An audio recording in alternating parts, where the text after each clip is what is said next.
While waiting for the subway, Kei notices that his childhood friend Kato is also standing nearby, but he doesn't say hi to him. Suddenly a drunk man falls on the train tracks and nobody knows what to do.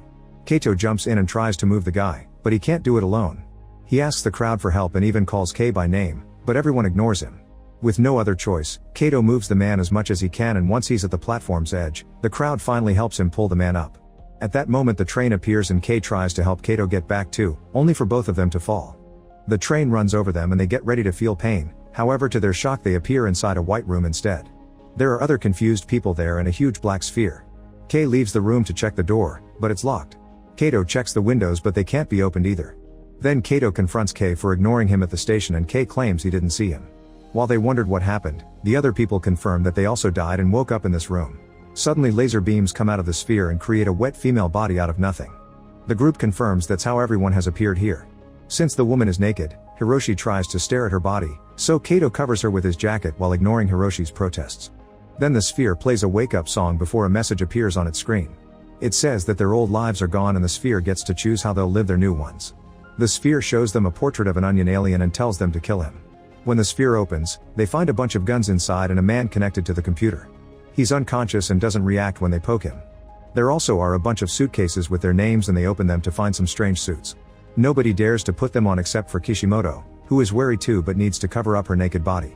Kei notices that Nishi is already wearing the suit under his hoodie. While they inspect the guns, Suzuki shares that he remembers being sedated and taken to the hospital after a car accident, so they wonder if they're all hallucinating because of medicine, a coma, or an experiment. The sphere tells them to go as a countdown appears on the screen. Suddenly their bodies begin disappearing with the same blue lasers from before. The entire group is teleported outside and for a second they think they can go home, so Nishi decides to speak up. It turns out they're on a virtual reality show produced by Nishi's father. It's called American Tryout and organized by American Cable TV and Yale University. Whoever completes the mission wins $100,000. Nishi confesses he asked his father to put him on the show on purpose. Kei sees a child nearby and Nishi confirms that's the onion alien. They have 20 minutes to kill him, so most of the group goes after him. However, Kishimoto, Kei, and Kato stay behind. After a short chase the group manages to surround the kid, who pretends to be innocent before shooting slime from his nose to distract them and run away. Kei and the others are searching the area and notice there are no other people around. It also feels like they're walking in circles. Suddenly the chase passes by their side, so Kato and Kishimoto decide to follow it. This time it takes the group much more running to corner the boy again in a garage. Hiroshi shoots his gun and a blast of light makes the alien's arm explode. The boy responds by slashing the legs of 3 of the men, who furiously shoot their guns at the same time. The alien explodes and covers them in blood, causing Suzuki to throw up.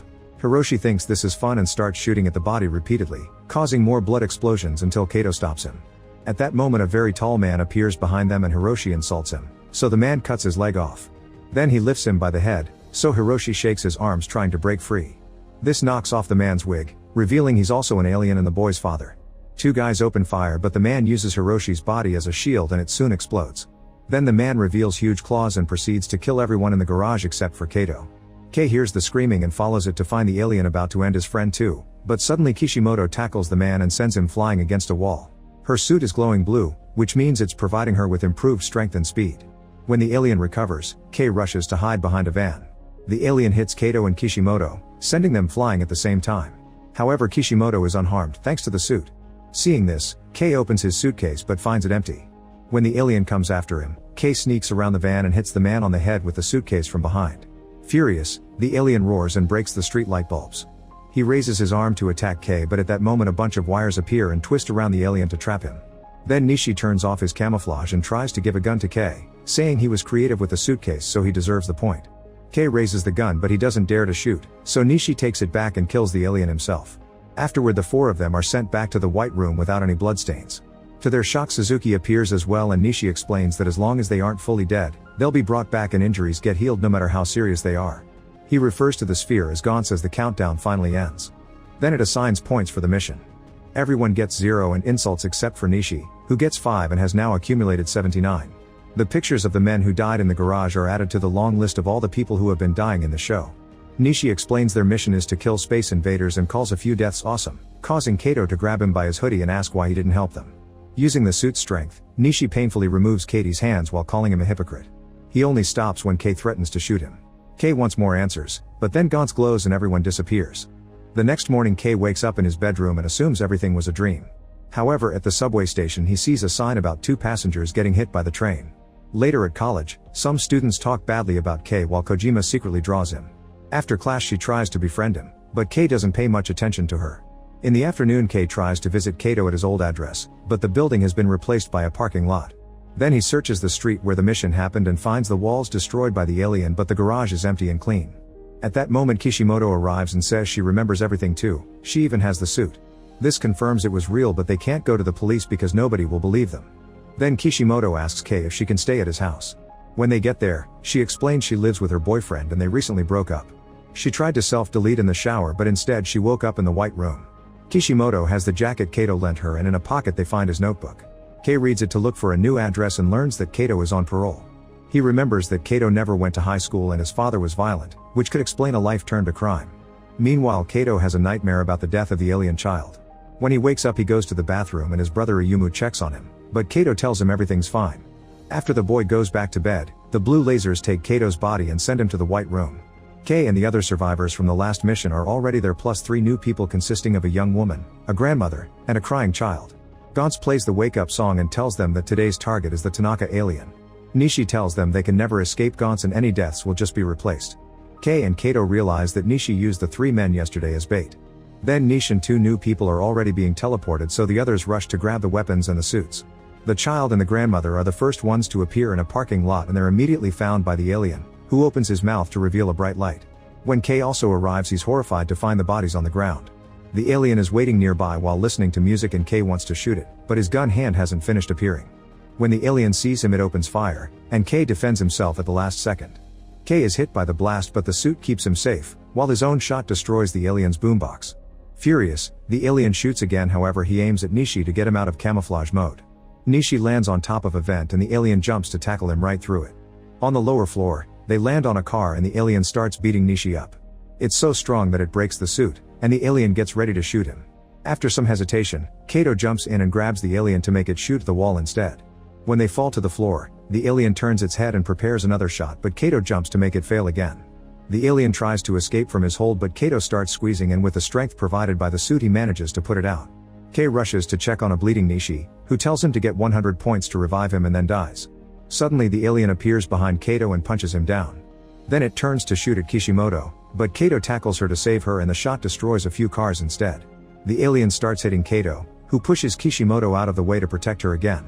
Kei wants to shoot it, but he can't because he would hurt his friends. When the alien gets ready to shoot Kato, Kishimoto grabs a pipe and begins hitting its head with it, causing the shot to destroy the power switches instead. The creature comes after Kishimoto and grabs her arm, so she kicks him in the groin, but nothing happens. It throws her away and Kato catches her just in time. Afterward the alien chases after Kei and corners him against a car to start hitting him. Kei's suit begins inflating and gives him enough strength to punch the alien, making it crash against the ceiling. When the alien tries attacking him again, Kei begins punching it against a car and they end up falling through the window. Now the alien can start hitting it again and opens its mouth to prepare a shot, however Kei covers it with his gun and shoots to destroy its head from inside. The alien dies with a small explosion that destroys the car too, and the others worry as they start to disappear. Kei has lost a leg and an arm and has to helplessly watch how the car's leaking gas touches the broken power box, causing a bigger explosion. In the white room, Kato demands to know what happened to Kei. Gantz then activates and brings Kei in perfect health. Nobody gets any points except for Kei, who gets 7. A message says there are 93 points to go before adding today's deaths to the collection. Kei asks what happens when someone gets 100 points, so Gantz explains they can choose between resurrecting any player they like or wiping their memory and being released. The next morning, Kei wakes up with the suit still on and he tests it by destroying a pan with just his hands.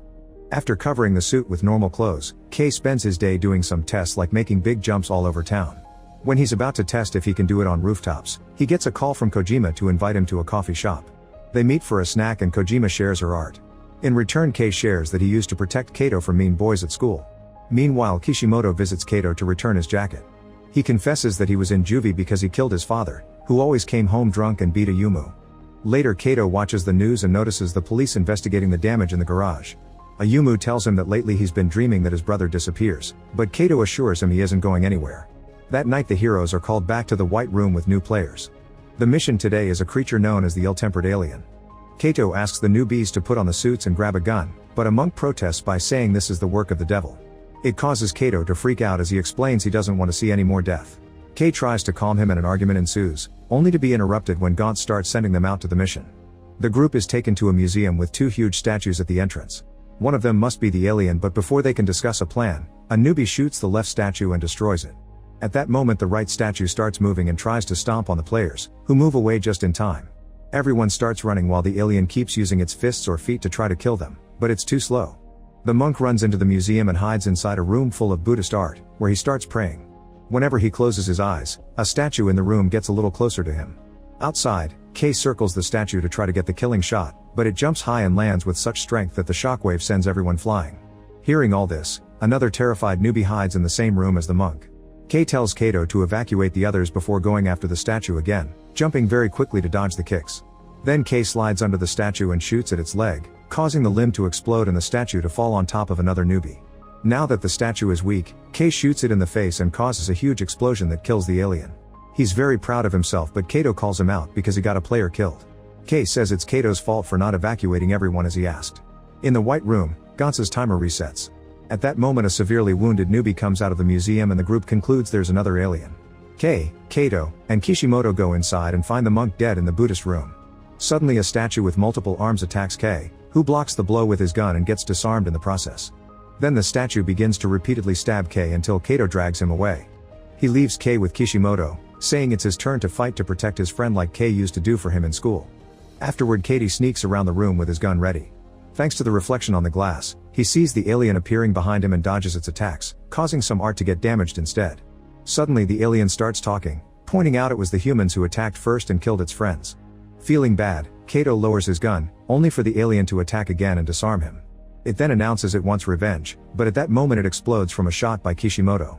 Unfortunately the alien has dodged the attack and hits Kishimoto to knock her down. It opens its arms and reveals more swords, only to stand there as if it was a real statue. Kato gets a blade from his suit and attacks the alien, starting a vicious sword fight. The alien is clearly much stronger and easily overpowers Kato, throwing him away. Kishimoto catches him midair while the statue comes closer to kill Kato, however Kishimoto jumps in to protect him and gets impaled by multiple swords at the same time. She falls in Kato's arms and with her last breath she tries to kiss him, but dies before their lips meet. A furious Kato attacks the statue again, but the alien simply uses the swords to toss him from side to side by slashing his whole body, then finishes him with multiple stabbings. After throwing the body toward Kei, the alien says it'll destroy everything as revenge. Seeing all his friends dead, Kei forces his weak body to stand up and activates the suit to its maximum power. The alien easily blocks his attack and starts moving its arms, so Kei has to jump out of the way. Then he notices a gun stuck in the railing, so he makes another jump to dodge the swords and grab it. When the alien is close enough Kei opens fire, however the creature blocks the shot with its swords. Next the alien drops a small Buddha statue on the ground. The figure begins to crack and grow, getting so big that it destroys the stairs and bursts through the roof. In the process its giant hand has picked up Kei and now claps to kill him, but Kei ends up falling. He starts running away but stops when he hears Kato's voice and receives his friend's gun. Kei opens fire and the statue tries to grab him, only to get the hand blown up instead. Then Kei runs up the statue's arm but when he reaches the face, he gets headbutted and falls. Refusing to give up, Kei punches the statue's face and ends up getting swallowed instead. Now he's inside the creature, Kei can shoot all around him and kill the alien with a huge explosion. Afterward Kei runs to check on Kato but disappears before he can help. Suzuki and a newbie are already in the white room, but not the others. Gantz gives Kei 13 points before adding the new photos to the dead list. As soon as Kei sees Kishimoto and Kato he asks to get his friends back, but Gantz reminds him he needs 100 points. The next day at the station Kojima notices that Kei is in a bad mood and offers her help but Kei ignores her. Then a kid starts crying because his hat fell on the rail so Kei jumps in and retrieves it, making the child very happy. At that moment the train appears but Kei doesn't move, so Kojima immediately drags him back to the platform to save him. She cries as she explains she likes him and Kei promises to her that he won't die. Later Kei visits Ayumu to drop the bad news. That night Kei reappears in the white room, where Suzuki plus a bunch of new people are waiting. Then Gantz begins playing its song to announce a new mission. Meanwhile Kato appears in a crowd outside the museum. Make sure to subscribe and turn on notifications so you can watch more videos like this. Thanks for watching.